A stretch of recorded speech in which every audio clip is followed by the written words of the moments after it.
Hora de conversar com Juliana Rosa. A gente tem falado bastante a respeito da inflação, que voltou para nos assombrar, mas olha aqui, o assunto de hoje é a redução do índice de inflação que reajusta a maior parte dos aluguéis no Brasil. Bom dia, Juliana. Bom dia, tudo bem, Megali? Bom dia para Sheila, bom dia para as meninas aqui no estúdio. Então, bom dia para você, ouvinte. Finalmente a gente tem uma notícia positiva no meio de tanta discussão nonsense, né, na economia também, com tanta dificuldade. A gente, então, abre, pelo menos essa semana, com algum alento, que é essa redução do IGPM, que é o índice que reajusta a maior parte dos contratos de aluguel. A gente está com um número de 0,66%, agora em agosto, que veio abaixo do previsto e mostrando que no acumulado em 12 meses, que é sempre o que a gente olha, né, em um ano, quanto que vai reajustar o aluguel, perdeu força. Mas é uma inflação ainda muito pesada, claro, né? Caiu de 33,83 para 31,12. Então, é óbvio que ninguém consegue hoje pagar um reajuste de aluguel de mais de 30%. Tem muita gente renegociando, a dificuldade está grande. Tem até uma discussão aqui grande, né? Que a Ellen estava lembrando que tem toda uma discussão de por que o IGPM, porque historicamente é o índice que reajusta a maior parte dos contratos de aluguel, mas que não faz muito sentido mais, né? Porque ele tem um peso muito grande de preços internacionais e acaba distorcendo mesmo a própria economia, né? E a gente tem que negociar mesmo. Agora, por que está tendo essa desaceleração agora? Porque a gente já falava que agora, segundo semestre, com o mundo crescendo num ritmo mais devagar, porque a China e os Estados Unidos cresceram rapidamente, com os efeitos depois da pandemia, e agora a tendência é eles começarem a crescer num ritmo mais normalizado. Então não vai ter mais aquela procura tão grande que a gente viu por minério de ferro, petróleo, que pesa muito no IGPM. Aí se por um lado a gente tem essa boa notícia, né, que são essas matérias-primas perdendo fôlego, perdendo os preços começando a ceder, né, petróleo, a gente vem conversando tanto sobre combustível, né, aqui no Brasil, conta de luz e tal. Por outro lado, o que a gente tem é uma preocupação do quanto que o dólar pode subir na outra ponta em função dessas preocupações todas que a gente está vendo aqui dentro do Brasil, institucionais e também com as contas públicas.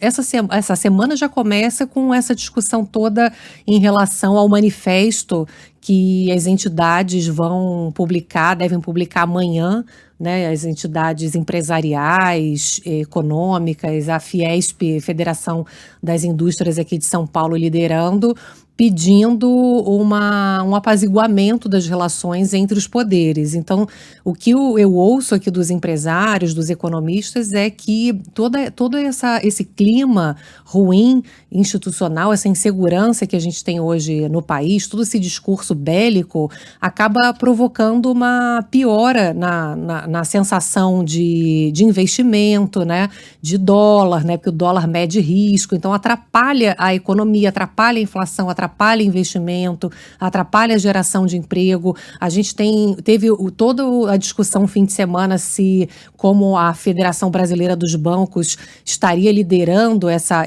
carta de pedido aí para apaziguamento dos poderes, que o Banco do Brasil e a Caixa sairiam da Federação dos Bancos. Então, assim, para a gente sentir o quanto que a gente estava conversando aqui, né, Ellen, quando eu cheguei, poxa, a gente com tanta dificuldade aqui, né, tanta pobreza, tanto desemprego ainda, tantas discussões econômicas que a gente precisava nesse momento fazer para acelerar a recuperação da economia, acelerar a geração de emprego.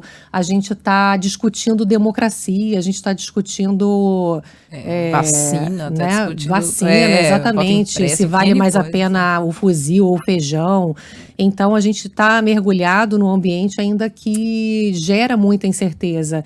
Então, eu fico preocupada, assim, de trazer para vocês algum alento que é de um movimento internacional que poderia estar ajudando a economia brasileira agora, né, que são esses preços internacionais começando a ceder, mas, por outro lado, todos esses ruídos políticos atrapalhando muito esse processo que poderia ser de melhora na economia, que a gente não sabe se isso vai ser permanente ou não. Ju, rapidamente, em 1 minuto. Eu citei mais cedo aqui um artigo do Sérgio Vale no Estadão em que ele diz que o PIB finalmente resolveu se posicionar contra esses ataques à democracia. Escreve ele aqui: numa crescente intervencionista, o PIB finalmente resolveu se posicionar contra a última pá de cá de um governo que se chama de liberal, que é atacar a democracia. Não há nada mais antiliberal do que apelar para soluções fora da Constituição ou falsamente na Constituição. Com isso, o movimento crescente de repúdio da elite econômica vai crescer ainda mais enquanto o governo se mantiver em modo de confronto antidemocracia. Tá todo mundo cansado desse papo, né, Juliana? Exatamente. Você vê o quanto que realmente demorou, porque normalmente os empresários são muito low profile, assim, eles não costumam aparecer assim tão de frente, né, nessas situações. Tanto é que tem essa discussão agora se os bancos deveriam se posicionar politicamente, mas é isso que você falou, né? É uma discussão que está contaminando a economia, não é uma discussão puramente política, né? Então a gente precisa realmente ter uma discussão madura no país, né? A gente não pode, nesse momento, ficar perdendo tempo com assuntos que não são prioridade hoje para a gente melhorar a vida dos brasileiros que já sofreram tanto, né? E ainda estão sofrendo por conta dos efeitos da pandemia, né, Megali? É isso aí. Amanhã tem mais, Juliana Rosa. Um beijo pra você. Boa semana, Ju. Boa semana pra nós. Vou me despedir com a Ju com uma vinhetinha nova que chegou via roteiro aqui dela, tá? Pode boa, ser? Ellen, vamos fazer vamos isso lá. então. Economia, com Juliana Rosa. Oferecimento Warren. Invista nos seus objetivos. Baixe o app da Warren e descomplique.